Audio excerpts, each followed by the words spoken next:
Sometimes our people disagree with you, but I mean, I understand some of your approach. I mean, sometimes we take a hard bite. It helps us as politicians. Nowadays, when I listen to you, I even panic. Why? Maybe, hey, why do you panic?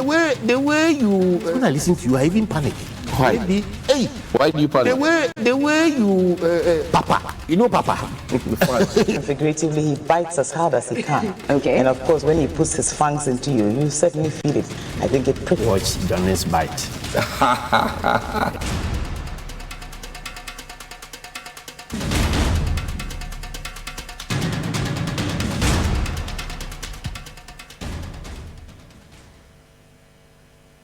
The Lord is my light and my salvation, whom shall I fear?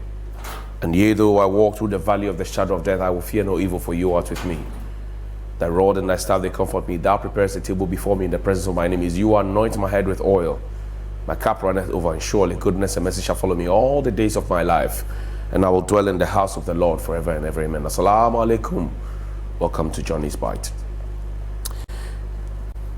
I want to first of all celebrate the police, because when they do what is not correct, we hate. But when they do what is also right, we hate. Because yesterday, viral video that made rounds just said that a thief who had, or an alleged thief who had snatched somebody's phone around the Kwame Nkrumah Circle area was arrested on board a trotro vehicle, and he had to be taken to the Tesano police station. So kudos to the Ghana Police Service, IGP Dampari, and your men and your boys and girls, as you like to say it, for those of you in uniform. But also yesterday, while the police were doing a good job, pensioners were busy picketing at the Ministry of Finance. Oliver, read that video for me. The finance ministry was besieged, if you will, by pensioners. And I'm passionate about pensioners because I've been on the campaign, let the retirees go and let the young grow. Let the retirees go and let the young grow. Let the retirees go and let the young grow. So when people have eventually left at this juncture, in a dignified manner, when people have left in a very dignified manner, and the little money they have to be taking care of themselves, because, I mean, BP, diabetes, all of those ones, they are holding their own money. After we have eaten everything, the next point is that we want to tax pensioners' money. Yesterday they met the finance minister. Take a look. So at this juncture, looking at what we have been able to do, being really very clear on where we are as a nation and what part of the contribution you want to. So I want at least one of you to tell me exactly what it is that is so egregious. We know that you talk about moving from 0 to 15, but you see, none of us contracted bonds at 0%. So it's hard for us to even make a comparison from 0. For us, we look at it from what terms we accepted when we took our bonds that were issued. And if we are haggling over 3%, that should tell you how dire our situation is and how vulnerable we are. If 3% means so much to us, so that's what we want you to look at. We are asking for you to totally exempt us from this program. We are not that many, you know.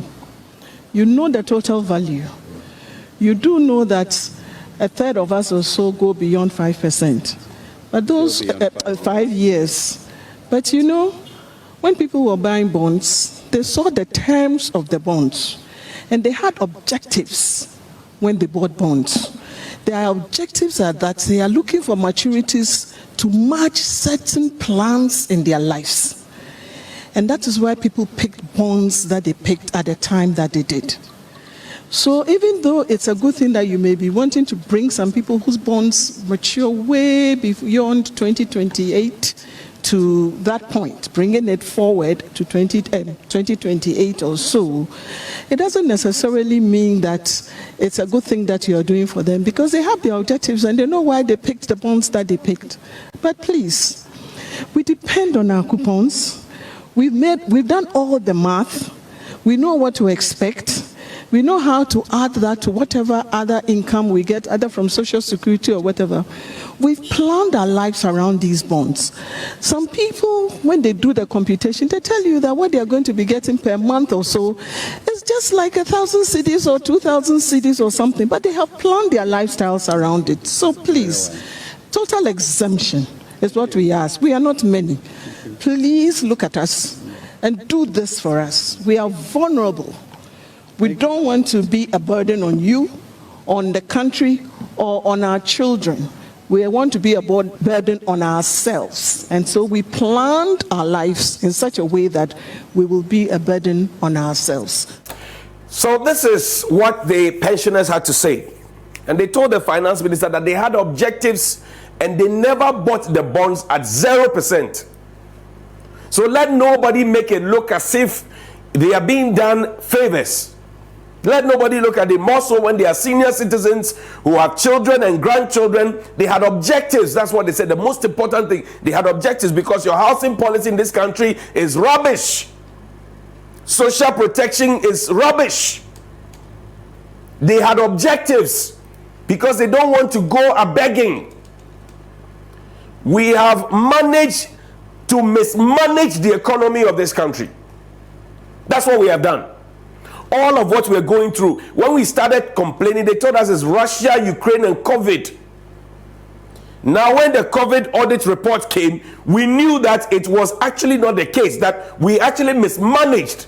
And we are watching Parliament. So we have mismanaged it. The Russian-Ukraine war has not ended. But here we are. Oliver, find me Mr. Alan Tremantin's audio. Mr. Alan Tremantin, who not so long ago was our Minister for Trade, a member of the economic management team, he made a statement. Listen.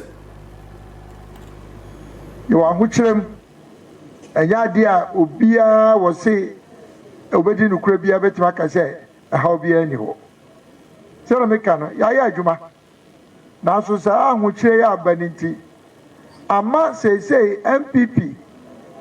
Aba yebekwa akoto no 2024 message ye debekwa no eya ye din amaye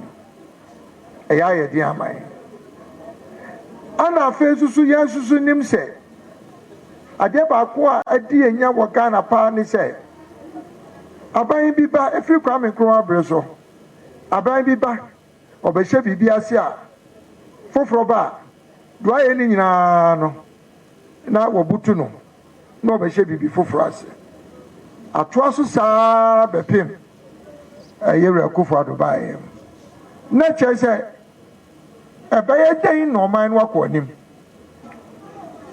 se ye benya paade a ana nke beka se for the first time ye mamonto aso de enye wo mu no ye be ye frim na mom de ye wo mu no nti no ye nto aso na ye nhwe se saa de ye wo mu no a ebo aman na betime tintim a na daachi bi se yetimi wie na tintim pa na so obi foforo beba na nka yama obi foforo aba. That is Mr. Alan Kojo Tremantin. He wants to be president someday. But he said something. He said they have done some work, the government, but because of what is happening, even it makes that difficult for the couching of political campaign messages. He's a member of the economic management team, a former member of the economic management team. Dr. Baumia, who also wants to be president, former member of the economic management team. Mr. Ken Oforiatta, a former member of the management team, former Greek minister. They are all part, and he says that it makes it difficult for them. Remember what Mr. Kennedy Japan said, who also wants to be president. He said, those who took us to the IMF are not fit to lead us. Oforiatta is part, Alan Tremantin is part, a Greek minister is part. And he says, any government who goes to the IMF has failed. This is not me. Mr. Tremantin is corroborating what has been said. Now, I'll read for you a statement by the Independent Bondholders Association of Ghana. We'll wrap up with that one. So there's clear indication that the economy has been mismanaged. A clear indication.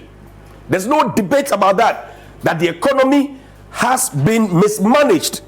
Now, if the economy has been mismanaged, who must we hold accountable?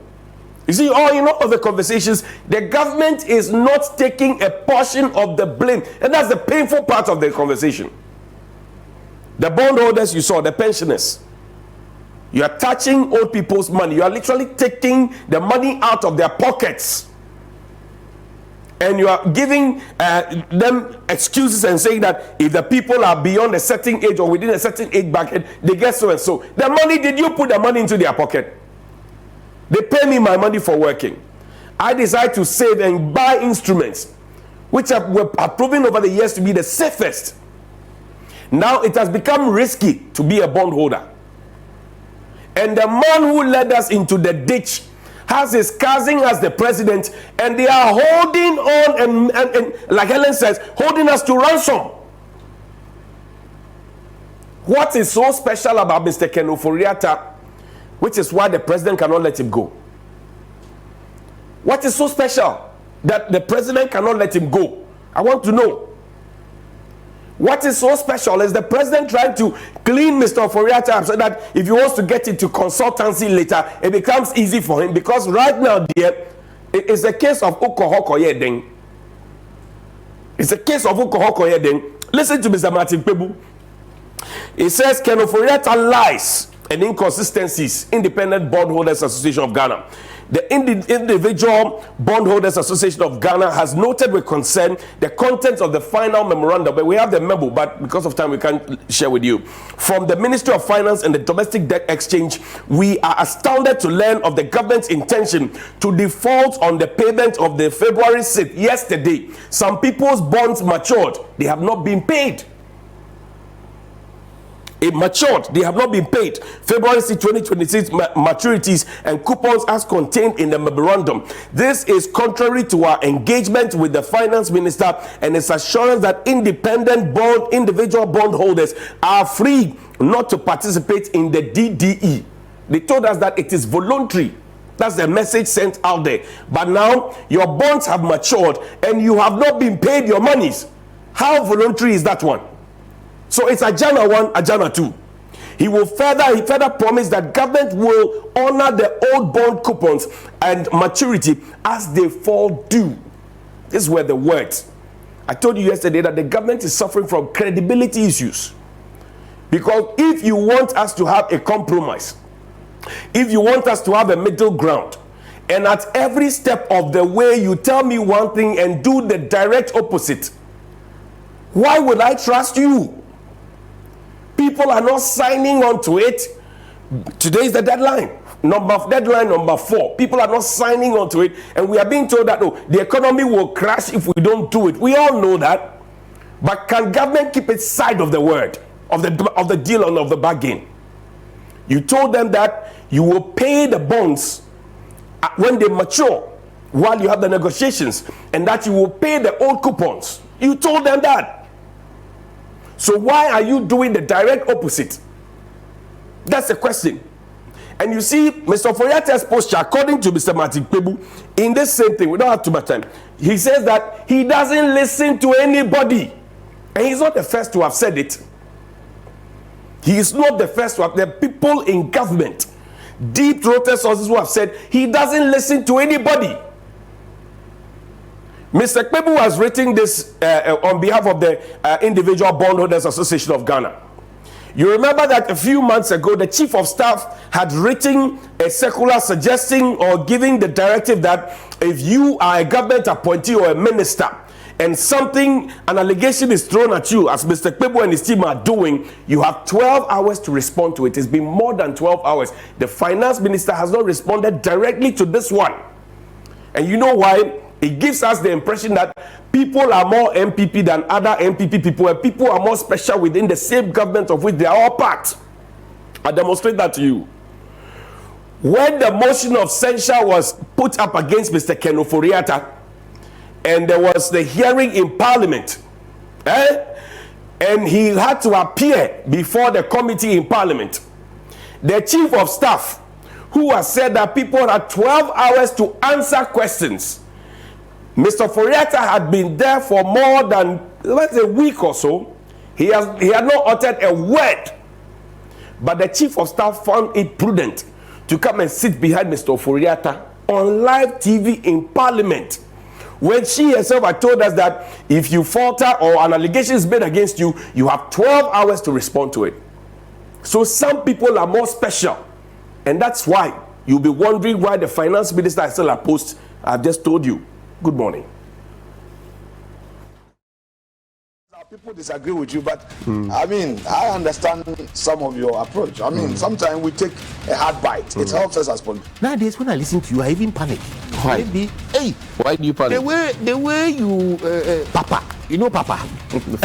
Figuratively, he bites as hard as he can. Okay. And of course, when he puts his fangs into you, you certainly feel it. I think it prickles. Watch Johnnie's bite.